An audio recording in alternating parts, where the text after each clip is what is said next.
여러분 아시는 이름이죠. 동방 박사들. 어릴 때 이제 교회 뭐 빵도 얻어 먹기도 하고 그래서 성탄절에 교회 가서 연극 같은 거 해보셨죠? 연극하면 동방 박사를 누가 할 거냐, 그 다음에 이제 헤롯 왕을 누가 할 거냐. 제일 중요한 게 이제 예수님은 아기 예수니까 이렇게 이제 모형으로 많이 하고요. 마리아 역을 누가 할 거냐. 이런 이제 고민이 있었습니다. 요즘은요, 배역을 줄 아이들이 없어요.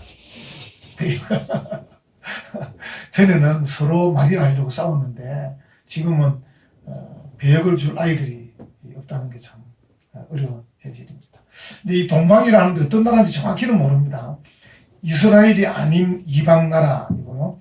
이제 박사들인데 그냥 우리가 생각할 때 뭐 천문학자 아니겠나 싶긴 한데 어쨌든 이 박사들도 이제 정확히 어떤 박사인지는 알 수는 없는데 이스라엘이 아닌 이방 나라 또 그곳에서도 어떤 박사들이 별을 보고 찾아왔다는 거예요. 그러니까 이 이스라엘 쪽에 뭔가 위대한 인물, 왕이 난다. 이걸 그들이 이제 아마 어떻게 보면 뭐 점성술이든 그들의 학적인 근거든 이런 걸 동원해서 그들이 이스라엘의 큰 위대한 인물, 왕이 난다 하고 이제 별을 따라온 거예요. 별을 따라. 이 하나만으로도 기독교가 앞으로 어떤 종교가 될 건지를 보여주는 거예요. 그러니까 그동안은 이스라엘이라는 나라에 갇혀 있었습니다. 한 나라에. 이제는 동방 박사가 옴으로써, 동방에서 박사들이 옴으로써 예수님의 이 복음이 온 세계에 퍼져나가겠구나. 이걸 보여주는 거예요. 이제 간혹 우리 대한민국 사람들도 예수 믿어서 믿음이 자라고 또 교회를 이렇게 설립하고 이렇게 하다가 어느 순간 이런 생각도 해요. 예수님이 재림하실 때 대한민국에 재림하실 거다. 이런 생각하는 분도 계시더라고요. 그래가지고 이제 어떤 사람은 계룡산이다. 어떤 사람은 뭐 관악산이다. 하여튼 뭐 산을 얘기해서 그 산에 가서 기도하고 있는 거예요. 여러분 오늘 이 동방 박사를 볼 때 예수님을 믿는다는 것, 기독교라는 것은요 민족주의 아닙니다. 자기 중심주의도 아닙니다. 지역 이기주의도 아닙니다. 기독교는 온 우주의 왕이신 예수님을 믿는 그런 정말 예수교이심을 믿습니다.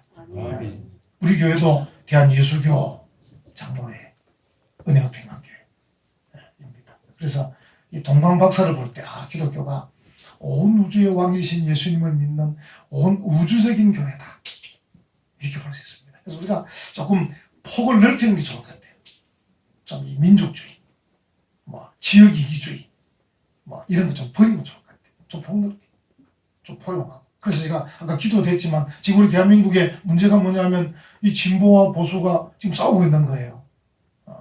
저도 개인적으로는 어느 한쪽에 좀 치우친 마음이 있긴 있어요. 근데 제가 밝혀서 싸울 필요는 없죠. 정치라는 것은 개인적인 성향이니까. 그럼 우리가 온 나라가 싸우지 말고 서로의 다름을 인정하고 자기 주장을 밝히되 싸우지 말고 또 상대방의 의견도 존중해서 그래서 합력해서 또 합치가 안 되면 투표해서 그래서 투표가 있는 겁니다. 투표의 결과가 나면 승복하고 이렇게 나가는 겁니다. 그래서 지금도 우리가 어떤 마음이 있으면 이제 내년 4월에 선거할 때 자기 의견을 밝히면 돼요. 밝혀서 자기가 좋아하는 그런 정치인을 뽑아서 국회로 보내고 자기 좋아하는 사람을 앞장 세워서 나를 이끌어 가도록 그렇게 하면 되잖아요. 이 진보와 보수가 싸울 일이 아닙니다. 우리가 이런 좀 이기적 마음에서 벗어나야 됩니다. 조금 폭을 넓혀야 됩니다. 예수님이 그냥 나만 위해서 오신 것 아닙니다. 예수님께서 우리만 위해 오신 거 아닙니다. 예수님은 온 인류를 위해서 오신 겁니다. 누구든지 저를 믿으면 멸망치 않고 영생을 얻게 하려 하심이니라 이렇게 말씀을 해주셨어요. 하나님이 세상을 이처럼 사랑. 이 세상이 뭡니까? 온 우주 만물입니다. 온 우주 모든 사람들입니다. 우리가 사도신경 고백도 어떻게 여러분 고백했습니까? 거룩한 공회를 믿사오며 공회. 우리 교회만 아니고 온 세계에 예수님을 구주로 믿는 모든 교회를 다 믿는 겁니다, 우리가. 그래서 좀 지역 이기주의 버리고, 자기 이념, 이 우선주의 버리고, 좀 우주의 왕이시, 만왕의 왕이시, 예수님을 내가 믿고 그분을 전가하는 그런 좀 폭넓음이 필요합니다. 아니, 동방에서 박사들이 왔다니까요. 예루살렘 박사들이 아니고 동방의 박사들이 왔다니까. 예수님 경배하려고. 내용 보니까 이제 이 베들레헴에 예수님이 태어나신다는 거예요. 베들레헴에 가보신 분 계신지 모르겠는데 베들레헴은 자그마한 동네예요. 아마 우리 유라보다 더 작습니다. 유라보다 작고 아마 어디쯤 될까요? 진례 정도 될란가요? 진례 아시나요? 네. 작은 동네. 이름은 좋습니다. 베들레헴, 떡집이 떡집, 빵집이에요, 빵집. 그러니까 예수님이 정말, 예수님이 어떤 분이세요? 생명의 떡이시잖아요. 생명의 떡. 그러니까 생명의 떡이신 예수님이 떡집에서 태어나신 거예요. 기가 막히죠. 근데 이게 구약에서부터 이미 예언된 겁니다. 그래서 오늘 이 내용은 구약에 예언된 내용이 그대로 이루어지고 있는 내용이다. 그런 뜻입니다. 구약의 내용이 그대로 이루어지고 있다. 그래서 우리가 신약의 말씀을 지금 읽고 듣고 있는데 이 신약의 말씀도 시간이 가면 어떻게 됩니까? 이루어지는 것입니다. 말씀대로 이루어지다. 그래서 우리가 늘 말씀 중심으로 살아야 돼요. 성도는 하나님 중심, 말씀 중심, 교회 중심으로 살아가야 돼요. 중심이 바로 서 있어야 돼요. 하나님의 말씀은 구약의 말씀이 이루어지고 신약의 말씀이 또 이루어질 것이고 계속 이루어져 갈 것입니다. 그래서 예수님이 베들레헴에서 태어나는 것은 구약에서 미리 다 예언된 그 내용대로 지금 태어나고 있다.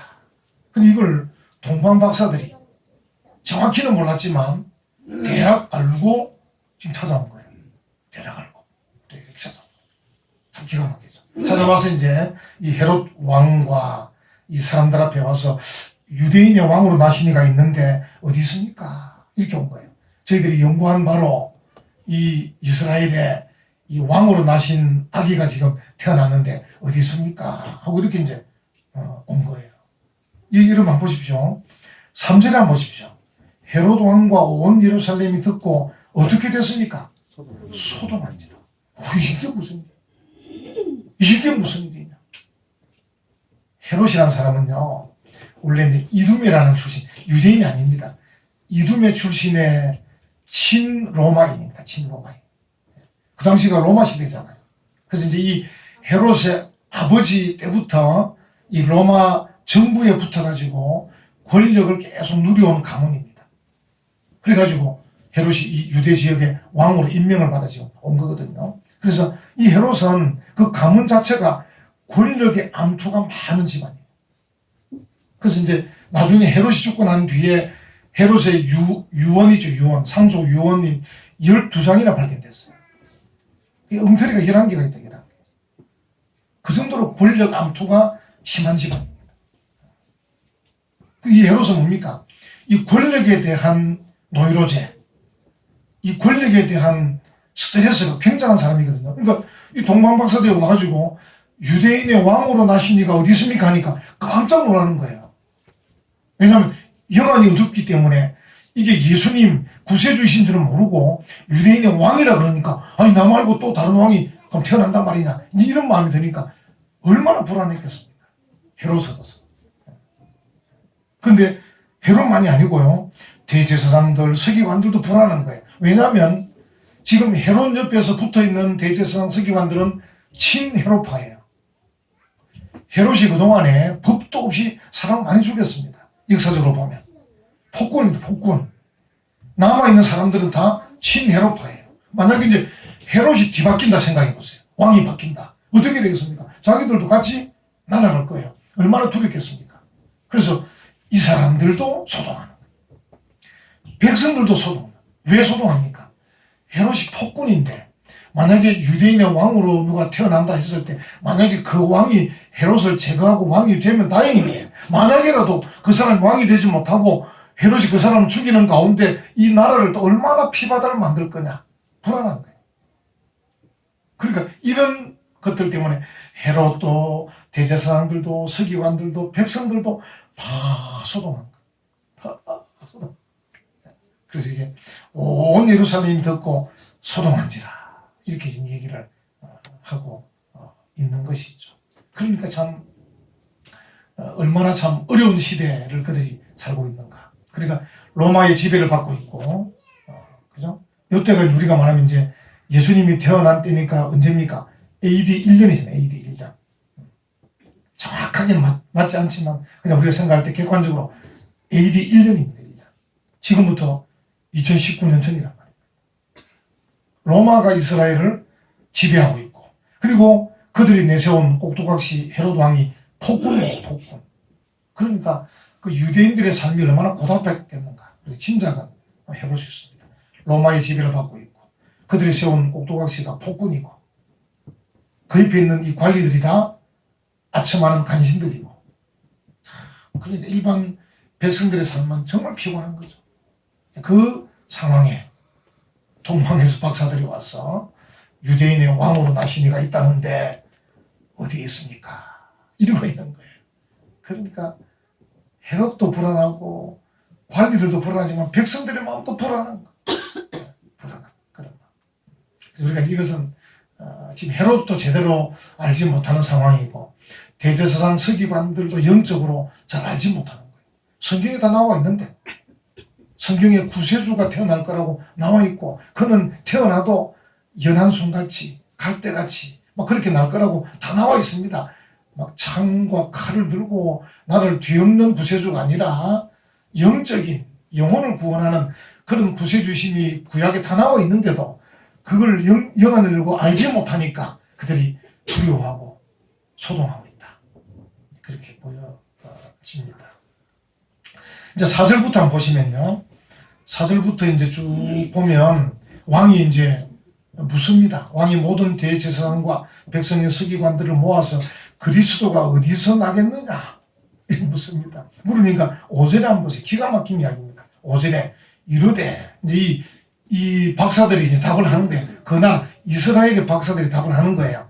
이르되 유대 베들레헴이오니, 이는 선지자로 이렇게 기록된 바 하고, 6절에 그 구약의 말씀을 그대로 인용합니다. 또 유대 땅 베들레헴아 너는 유대 고을 중에서 가장 작지 아니하도다. 이 말은 뭡니까? 지금은 작은 고을인데 인물이 태어날 거니까 작지 않다는 뜻입니다.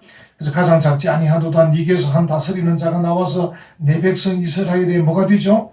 목자가 되리라. 이렇게 이제 이 구약 성경에 이렇게 나와 있습니다라고 얘기를 하는 거죠. 그러니까 이 지금 이스라엘의 대제사장들, 서기관들, 이런 박사들이 지금 내용은 다 알고 있는데 의미를 모르는 거죠. 내용은 아는데 의미를 모르는 거죠. 우리 성도들 가운데서도 보면요, 성경을 잘 안다는 분들도 계셔요. 또 성경을 뭐 여러 독했다는 거예요. 성경을 뭐 10독 했다, 20독 했다, 뭐 이렇게 하는 거예요. 근데 그 성경을 여러 번 읽은 만큼의 삶은 바뀌지 않는 거죠. 왜? 내용만 알고 의미를 잘 모르는 거죠. 하나님의 말씀을 잘 읽고 들으면서 이게 영적으로 깨달아져서 감동을 받고 은혜를 받아서 실제적으로 신앙과 생활의 표준이 되어서 우리를 바꿔주셔야 되는데, 이 성경을 아는 그 지식, 읽고 들은 지식들이 신앙과 생활의 표준이 되지 못했다는 거죠. 또 그걸 표준 삼아서 그가 살려고 몸부림치지 않았다는 거죠. 여러분과 제가 예를 들어서 교회를 다니고 예수님을 구주로 믿는다 그래서 완벽할 수는 없잖아요, 당장. 그런데 우리가 하나님께서 원하시는 그 방향을 향해서 이렇게 나아가고자 하는 열망은 있어야 되거든요. 열망만 있으면 계속 변화되어 갈 수 있습니다. 또 다른 말로 하면 좀 하나님의 말씀을 사모해서 그 말씀대로 순종하고자 하는 자세가 되어 있으면 시간이 갈수록 변화될 수 있습니다. 변화. 사도 바울이 그렇게 외쳤던 말씀. 너희는 이 세대를 본받지 말고 오직 마음을 새롭게 함으로 변화를 받아. 하나님의 선하시고 기뻐하시고 온전하신 뜻이 무엇인지 분별하도록 하라라고 로마서 12장 2절에 그렇게 외쳤던 말씀을 기억을 하면 됩니다. 기억을. 그러면 우리의 신앙과 우리의 생활이 표준에 의해서, 성경이 표준이거든요. 캐논입니다. 캐논. 여러분 카메라 중에 왜 제법 괜찮은 카메라가 캐논 카메라 아닙니까? 그 말이 그만큼 표준이라는 뜻이에요. 잣대입니다. 잣대. 그래서 우리의 신앙과 생활의 캐논인 이 성경을 보면서 우리가 또는 읽으면서 들으면서 공부하면서 묵상하면서 우리의 신앙이 바뀌어지고 우리의 생활이 바뀌어져 가는 거죠. 근데 이 헤롯이든 대제사장이든 이 서기관들, 헤롯 주변에 있는 이 권력파들은 눈이 이미 어두워져 있는 것입니다. 여러분, 그래서 우리가 욕심이 많으면 눈이 어두워지는 겁니다.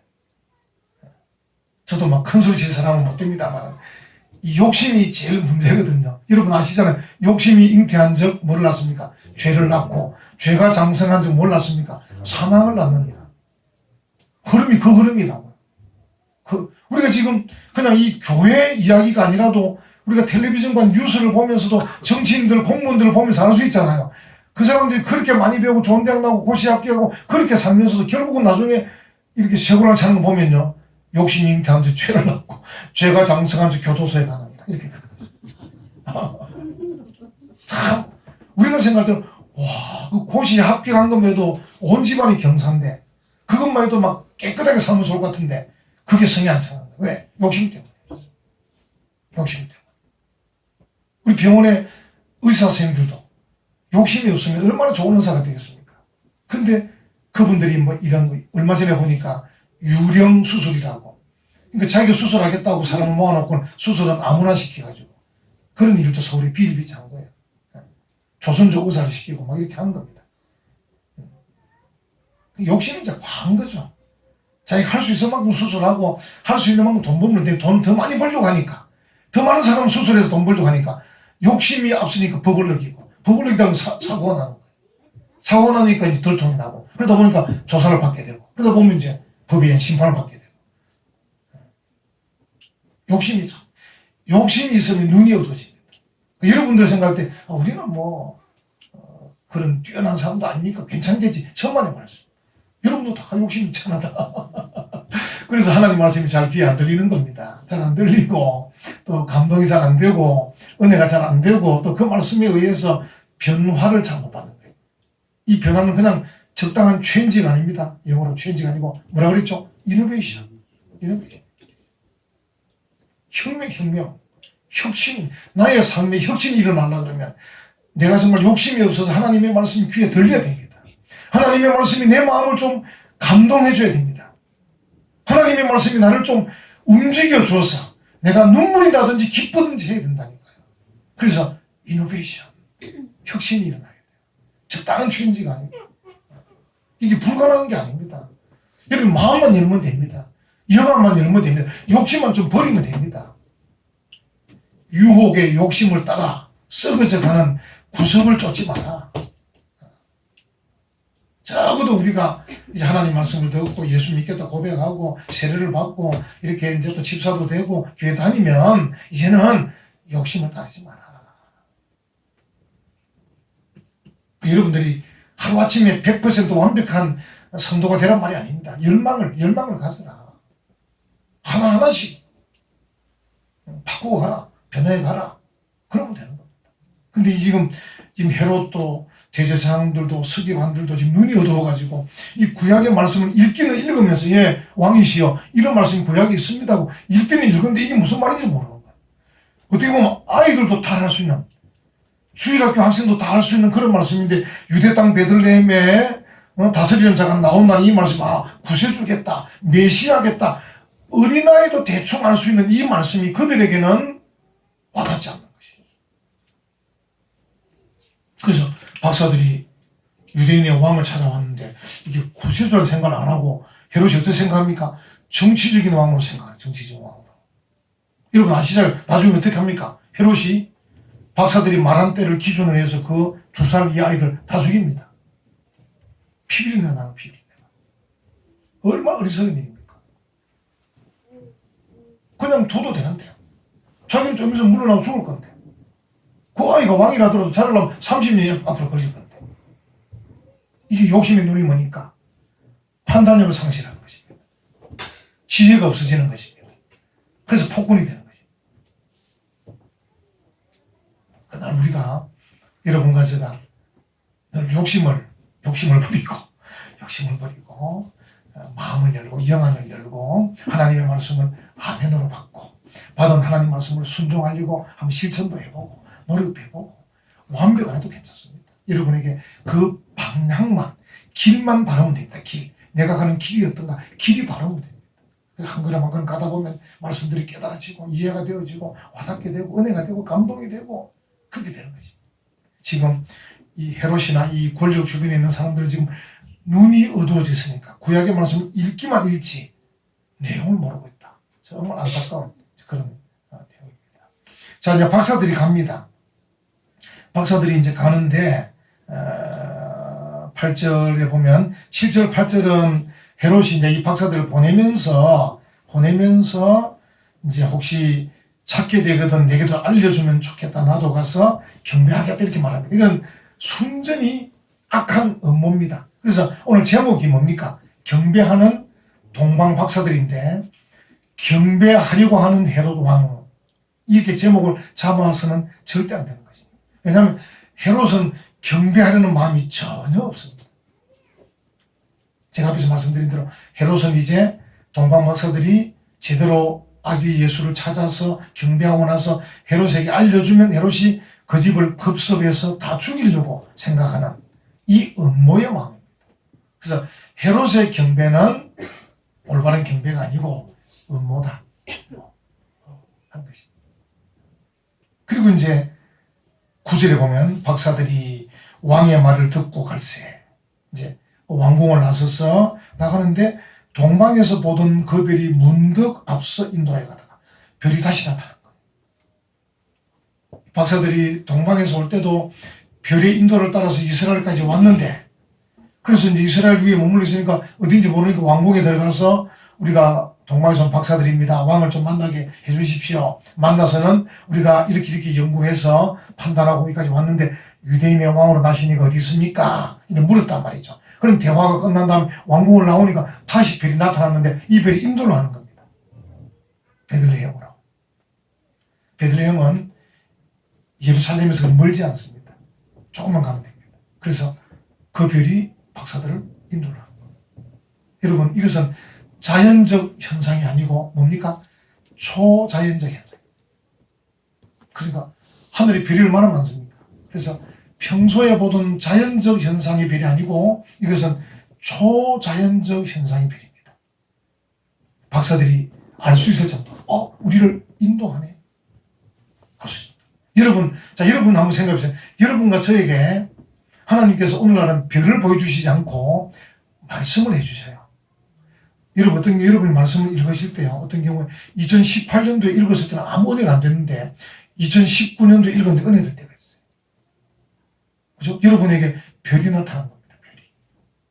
그러니까 초자연적 현상이 나타난 거예요. 여러분과 저는 오늘날 말씀을 읽고 들을 때 어느 순간에 초자연적 현상이 나타납니다.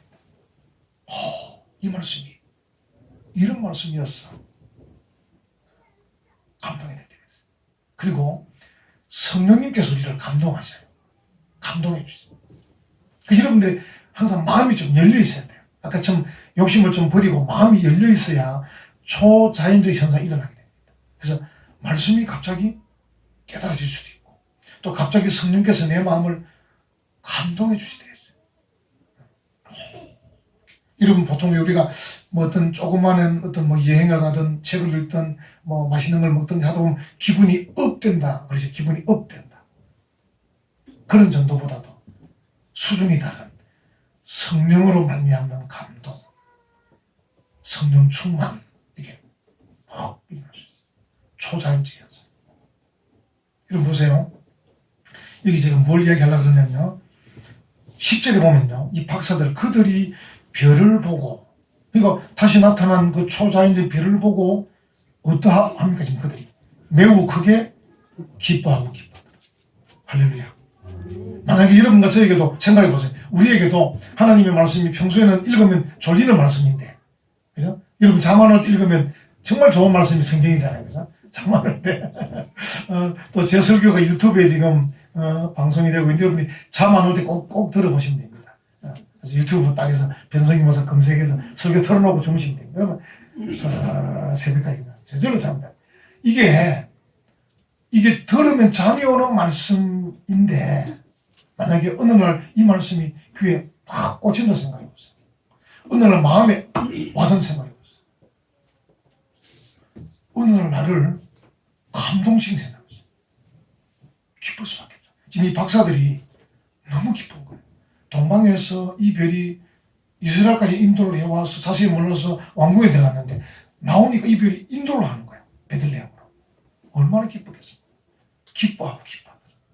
여러분과 제가 하나님의 말씀을 통해서 은혜를 받을 때, 성령을 통해서 감동을 받을 때 우리는 기쁠 수밖에 없어요. 아멘. 그 성도가 자리를 제대로 잘 잡으면, 욕심을 좀 버리고 자리를 제대로 잘 잡아서 말씀을 잘 들으면 성도는 어떠해야 된다고요? 기뻐해야 된다. 그래서 성도를 볼 때 저 사람이 성도인가 아닌가를 볼 때 여러 가지 표징이 있긴 있겠죠. 사인이 있을 텐데 그 중에 하나가 기뻐하는 것이. 아니 저 사람 왜 기뻐하지? 들어보니까 뭐 형편은 기뻐할 형편이 아니던데. 자녀가 공부도 잘하는 것도 아니고 남편이 월급을 많이 받아오는 것도 아니고 또 몸도 뭐 그렇게 썩 건강한 것 같지도 않던데 근데 기뻐한다는 거예요. 여러분 동의 안 하실지 모르겠어요. 목사님 그런데 뭐가 기쁘겠습니까? 근데 저는 여러분 동의하든 안 하든 성경이 진리니까. 주 안에서 기뻐하라. 내가 다시 말하면 항상 기뻐하라. 기뻐할 수밖에 없는 거예요. 기뻐할 수밖에. 아마 여러분들 경험해 보신 분도 계실 거예요. 그러니까 상황이나 여건 때문에 기뻐하는 것이 아니고 예수님 때문에 그리고 그분의 말씀 때문에 기뻐하는 거죠. 아멘. 그런 일은 하나님께서 해주시는 거죠. 아멘. 우리 욕심을 좀 비우고 영안이 좀 밝아지고 귀가 좀 들을 귀 알잖아요.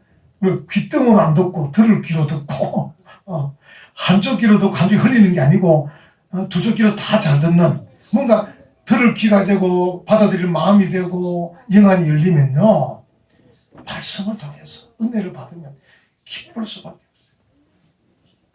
그래서 기쁨과 눈물은 많아야 돼요. 저는 정말 참 기도할 때마다 북한 동포만 생각하면 눈물이 날 수밖에 없어요. 저 오늘 손수건 했네 보니까. 어쨌든 그치 아무리 손자 준다고 쳐도 결혼식 가가지고. 기쁨과 눈물은 같은 겁니다. 적어도 성도가 울 수도 있어야 되고 웃을 수도 있어야 돼요. 근데 웃지도 않고 울지도 않는 사람은 도대체 무슨 사람입니까? 욕심 많은 사람이지. 자기밖에 모르는 이기적인 사람. 그리스도인들은 어떤 사람이죠? 이타주의 사람. 우리 남을 위해 사는 사람들. 그래서 우리는 항상 기쁘고 슬플 수밖에 없어요. 그래서 함께 울어줄 수 있어야 되고 함께 기뻐할 수 있어요. 여러분이 또 기뻐하고 울면 오래 산다지는 오래, 그죠? 안 웃고 안 우는 사람은 빨리 죽는다니까요. 좋은 말 할 때 빨리 웃고 오게 된다니까요. 제일 안 웃는 분이 누구시죠? 제일 안 웃는 분이. 선생님. 응? 어떻게 하셨어요? 황수관 박사님이 자기가 전국을 강연 다닐 때 제일 안 웃는 분이 교장선생님. 여기는 교장님 안 계시죠? 교장선생님 안 계십니까? 잘 웃고 잘 우는 것은 정말 좋은 겁니다. 정말 좋은. 이 박사들도 지금 매우 크게 기뻐하고 기뻐하더라. 여러분의 삶에 예수님 때문에 큰 기쁨이 넘치시기를 간절히 축원합니다. 아멘. 이 박사들이 이제 경배하죠. 경배합니다. 그래서 아기 예수를 만나서 11절 12절에 아기와 그의 어머니 마리아가 함께 있는 것을 보고 엎드려 아기께 경배하고 보배합을 열어 황금과 유향과 모략을 예물로 드립니다. 이 예물의 뜻은 오늘 시간 때문에 다 설명 못 드리고 어쨌든 간단히 말하면 아기께 경배하고 선물을 드렸죠. 그죠? 우리의 삶이 예수님을 경배하는 삶이 되어야 되고 예수님께 선물을 드리는 삶. 예수님께 선물 드린다는 말은 결국 뭐예요? 다른 사람에게 드린다는 뜻입니다. 그죠? 하나님께 드린다는 말은 다른 사람께 드리는, 우리의 삶이라는 게 하나님께 예배하고 드리는 삶이다. 그게 하나님께뿐 아니라 이웃 사람들에게도. 이제는 우리가 정말 작은 예수가 되어서 이웃 사람들에게 드리는데, 우리가 한번 생각해 보면 좋겠어요. 그동안 나는 과연 주님께 어떤 예배를 드렸고 어떤 선물을 드렸는가? 그동안 나는 과연 이웃에게 어떤 사랑을 전하고 어떤 선물을 드렸는가? 한번 생각해 보면 좋겠어요. 이 드리는 게 좋은 것입니다. 누구에게든지, 하나님에게든지, 이웃에게든지, 연약한 자에게든지, 선생님에게든지, 누구든지 드리는 것은 좋은 일인데, 과연 나는 그동안에 어떤 예배와 어떤 선물을 드리고 살았는가? 예배도 잘 안 드리고, 선물도 잘 안 주고, 어떤 분은 그런 분도 계셔. 나는 받는 것도 싫고, 주는 것도 싫다는 분이 계셔. 안 됩니다.